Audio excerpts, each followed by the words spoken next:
LH کے संवाददाता याह्या सुल्तान से बात करते हुए फारूक अब्दुल्ला ने कहा कि मोदी युग खत्म होने वाला है। गांधी का हिंदुस्तान पसंद किया, मोदी का हिंदुस्तान नहीं पसंद किया, बीजेपी का हिंदुस्तान नहीं, उसका हाथ नहीं पकड़ा। ये जो शोर कर रहे हैं, शोर किस लिए है? ये हमारी जमीन से प्यार करते हैं, ये हमारे लोगों से प्यार नहीं करते हैं, ये मुसलमानों के हामी नहीं है, इन्हें वो साबित कर दिया। अब देखिए हिंदुस्तान में मुसलमानों की हालत क्या है। उनकी मस्जिदें गिराई जा रही हैं, उनके घर गिराए जा रहे हैं, उनके मदरसे जहां उनके गरीब बच्चे तालीम पाते हैं उनको गिराया जा रहा है।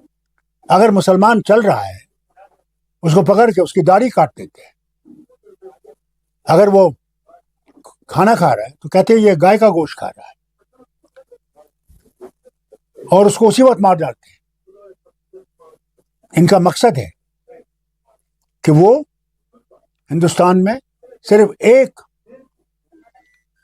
कौम को जिंदा रखना चाहते हैं, बाकियों को सबको गुलाम बनाना चाहते हैं।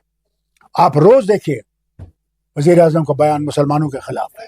डॉक्टर साहब, आपको लगता है इंडिया अलायंस इस बार मोदी को रोक सकता है, जो कह रहे हैं 370 पार? हम लोग कोशिश कर सकते हैं, हमारी कोशिश है, हम लोगों को सही रास्ता बताना चाहते हैं कि अगर हमने बचना है इस हिंदुस्तान में तो सबने बचना है, सबको इज्जत चाहिए, वो हिंदू हो, मुसलमान हो, सिख हो, बौद्ध हो, जो भी हिंदुस्तानी है वो इज्जत का भूखा है।